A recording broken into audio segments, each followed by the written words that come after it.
Olá a todos, sejam muito bem-vindos a mais um vídeo e neste vídeo vamos falar sobre Cloud Computing. Muito resumidamente, a computação em cloud ou Cloud Computing é um modelo de negócio em que os utilizadores podem utilizar um dado software sem que esse software esteja a correr no seu próprio computador.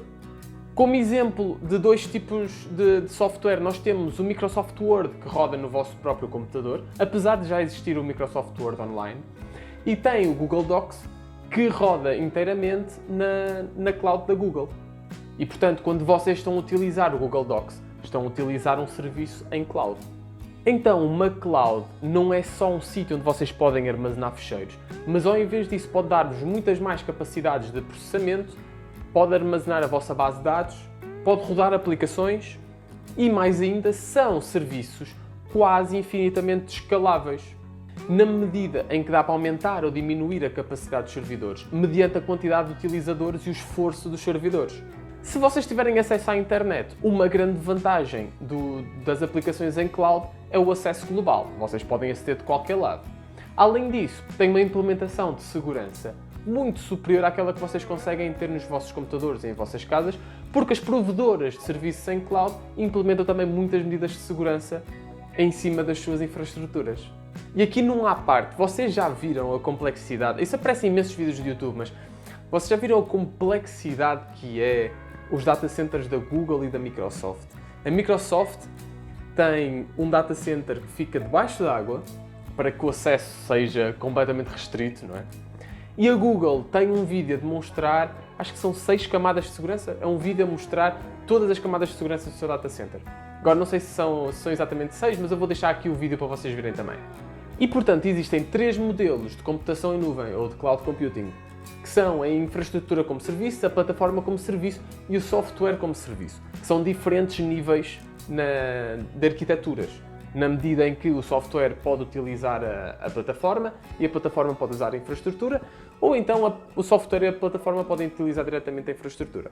No que toca à infraestrutura como serviços, corresponde ao fornecimento de servidores, de redes, de armazenamento, máquinas virtuais, e a empresa provedora é responsável pela configuração e manutenção dessa infraestrutura.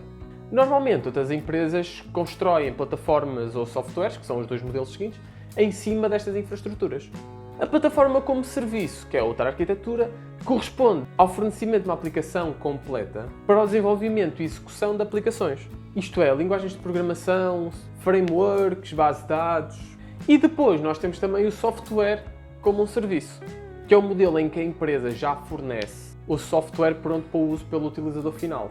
Normalmente os utilizadores, para conseguirem utilizar estes softwares, utilizam ou uma aplicação dedicada, ou um web browser, ou os dois em simultâneo, como acontece com o Chromebook. A grande vantagem disto é que para os utilizadores finais, que não têm tanta perícia técnica, não têm de se preocupar com gestão de recursos, com updates ou com configurações. O que acontece então é que existem vários níveis de abstração. Por exemplo, temos o Scalaway, que é uma empresa cujo core business é uma infraestrutura como serviço. Depois, como plataforma como serviço, nós temos, por exemplo, a Google App Engine, que fornece ferramentas para os desenvolvedores criarem aplicações em cima. E depois, como software como serviço, nós temos, por exemplo, a Dropbox, que muitos de vocês haverão de saber, que é uma cloud de armazenamento de ficheiros, em que o utilizador não cria nada em cima disso, mas armazena lá ficheiros, os seus ficheiros pessoais. E então, quais são os benefícios da computação em nuvem?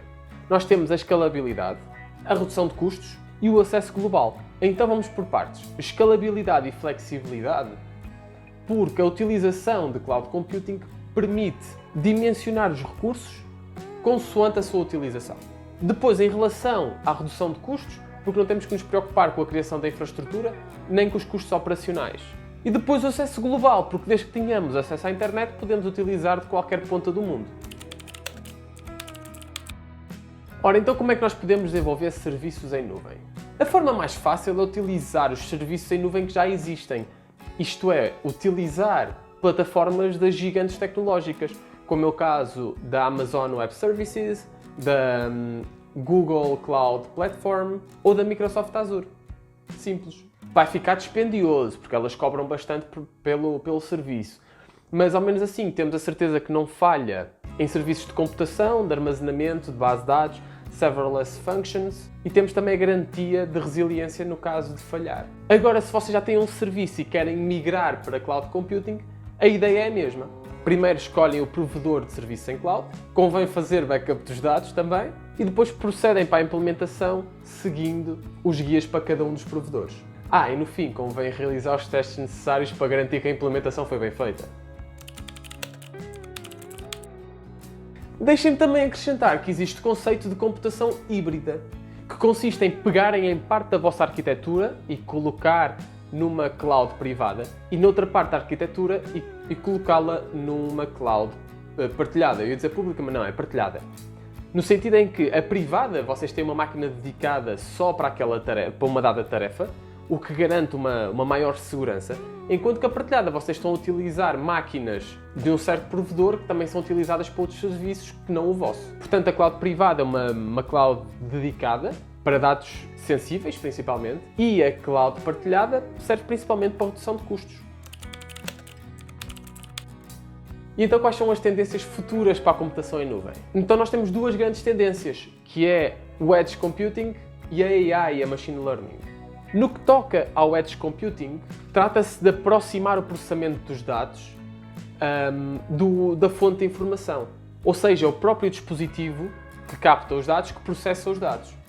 Nós vemos isso, por exemplo, na Siri e no Google Assistant. O Google Assistant necessita de acesso à internet, porque o Google Assistant comunica diretamente com a cloud da Google. Enquanto que a Siri não. A Siri é um exemplo de Edge Computing, porque vocês falam com a Siri e a Siri processa os dados no próprio iPhone. E no que toca à Machine Learning, é que os modelos de treino destas inteligências artificiais necessitam de uma capacidade computacional muito grande. É muito difícil comprar um servidor para treinar um modelo de Machine Learning num escritório. Além que, depois, se vocês quiserem disponibilizar o serviço que vocês criaram com base em Machine Learning para muitos utilizadores, precisam também de uma grande capacidade de escalabilidade. Então é isso que o Cloud Computing resolve. Os custos de criação de uma máquina dedicada para treino de inteligências artificiais e o custo para ter uma máquina que consiga escalar a milhões de utilizadores a utilizar em simultâneo o mesmo serviço. Isto porque pensem comigo, se durante o dia vocês tiverem 100 mil utilizadores em simultâneo e durante a noite tiverem só 100 utilizadores em simultâneo, não faz sentido ter uma máquina sempre com a mesma capacidade, tanto para os 100 mil como para os 100, porque os dois momentos não têm os mesmos requisitos. E a Cloud Computing resolve esse problema. Ora, eu espero que vocês tenham gostado do vídeo. Se gostaram, deixem um like, subscrevam o canal e vemo-nos para a semana com mais um vídeo.